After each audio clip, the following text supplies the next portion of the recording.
Hello hi friends, అందరూ బాగున్నారా? మీరందరూ బాగున్నారని అనుకుంటున్నాను. ఇవి కొల్లూరు దగ్గర గవర్నమెంట్ ఇచ్చారు కదా, గవర్నమెంట్ ఫ్లాట్స్ ఇవి. అందరికీ ఇవి అలాట్మెంట్ అయిపోయాయి. సంవత్సరం అయిపోతుంది. వచ్చి అప్కిపై చేసుకోమంటున్నారు. అప్కిపై చేసుకొని మెయింటెనెన్స్ అవన్నీ కడితే ఇక్కడ ఉన్న ఫెసిలిటీస్ అన్నీ అందిస్తారట. సో ఇది అందుకని ఈ వీడియో చేస్తున్నాను. ఎవరెవరికైతే ఫ్లాట్స్ వచ్చాయో వాళ్ళందరూ వచ్చి అప్లికై చేసుకోండి. ఇక్కడ ఉంటేనే అన్ని సౌకర్యాలు వస్తాయట. అట్లాంటిది ఇంత మంచి ఇల్లు ఒక 20-25 లక్షల ఇల్లు ఇస్తే ఎవడు వదిలి పెట్టుకొని ఇంటికి రాకుండా ఉంటాడు? అంటే వీళ్ళకి ఎక్కడో ఒక ఇల్లు ఉన్నది, వేరే ఎక్కడో ఇల్లు ఉంది, అందుకే వాళ్ళు ఇక్కడికి వస్తలేరు. అంటే వీళ్ళకి ఇల్లు అక్కర్లేదు. నెంబర్ పాయింట్ 1 అది.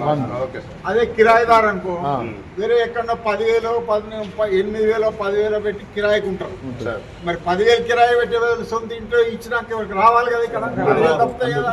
10,000లో ఒక 2-3 వేలు ఆటో ఖర్చులు పెట్టి పిల్లల్ని బడికి పంపించుకోవచ్చు కదా. బస్సుకో, ఆటోలో ఇంకా 5-6 వేలు మిగులుతాయి కదా.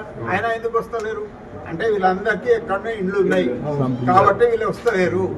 ఎవడైతే వచ్చి ఇక్కడ ఉంటలేడో వాళ్ళ పేర్లన్నీ రాసి ఇల్లు క్యాన్సిల్ చేసి వేరే వాళ్ళకి ఇద్దామని 3 లక్షల మంది ఎదురు చూస్తున్నారు ఇల్లు కావాలని. మంగళవారం ప్రతి శుక్రవారం ప్రజావాణి అని అక్కడ సీఎం ఆఫీస్ లో పెడితే ప్రతి ఒక్కరు దరఖాస్తులు పట్టుకొని నాకిల్లి అని వస్తారు. ఎవరికి మీకు అదృష్టం వచ్చింది, మీకు దొరికి మీరు వాడుకోకపోతే ఇంకా మరి మీకు వద్దనుకుంటే ఇంకోటికి ఇవ్వాలి కదా. మరి అది వాస్తవం కదా. అది అందుకని ఇన్ని రోజులు టైం ఇచ్చినా కానీ మీరు రావట్లేదంటే అర్థం. అది చెప్పి ఇప్పుడు ఇల్లు రద్దు చేసి వాళ్ళకి ఇద్దామనే ఆలోచన ఉన్నది. మీరు 190 సమస్యలు చెప్పండి. మీరు వచ్చి ఇక్కడ ఉంటే తర్వాత ప్రతి సమస్యకి సొల్యూషన్ దొరుకుతుంది. రానంతసేపు నేను బయట ఉండి నాకు అది లేదు ఇది లేదంటే ఎవ్వరు చేయరు, వినరు. ఫస్ట్ వచ్చి